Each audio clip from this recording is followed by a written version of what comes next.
நீங்க இந்த மண்ணுல வாழ்ந்ததுக்கு அடையாளம் என்னன்னு நினைக்கிறீங்க? இந்த மண்ணு தான். என்ன சொல்லியிருந்தாலே புரியுங்களா? வணக்கம், நான் உங்களை சொல்லி பிறந்ததுல இருந்து நம்ம வாழ்ந்ததுக்கு உண்டான அடையாளம் என்ன அப்படின்னா, நம்ம வாங்க வைக்கிற சொத்து தான். ஒருத்தர் 100 ஏக்கர் வாங்குறாரு, ஒருத்தர் 100 பிளாட் வாங்குறாரு, இப்படி எல்லாம் நிறைய கேள்விப்பட்டுட்டே போயிட்டு இருக்கோம். சோ அந்த வரிசையில நீங்க இங்க பிறந்ததுக்கு நீங்க எந்த மண்ணு வாங்கியிருக்கீங்க அப்படிங்கறத கமெண்ட் செக்ஷன்ல சொல்லுங்க. அத நீங்க வாங்கக்கூடிய சொத்தை எவ்வளவு ஈஸியாக்க முடியுமோ அவ்வளவு ஈஸியாக்கிருக்கோம் நாங்க.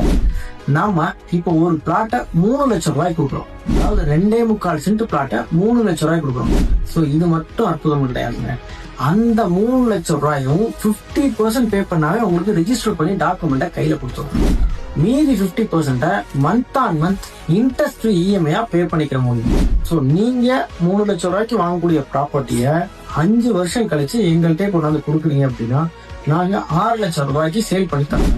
இத ஆஷூரா நாங்க அக்ரிமெண்டாவே போட்டோம். உங்களோட பிறவிக்கான பலனை நீங்க அடையலன்னு நினைச்சீங்கன்னா மறக்காம இந்த வீடியோவை சேவ் பண்ணி வச்சுங்க. உங்களோட ஃப்ரெண்ட்ஸ் அண்ட் ஃபேமிலிக்கும் ஷேர் பண்ணுங்க. ஃபர்தரா இது போல வீடியோஸ் பார்க்கணும்னு நினைச்சீங்கன்னா மறக்காம எங்களோட பேஜை ஃபாலோ பண்ணுங்க. மேலும் தகவலுக்கு கீழே உள்ள இந்த நம்பருக்கு கான்டாக்ட் பண்ணுங்க. தேங்க்யூ.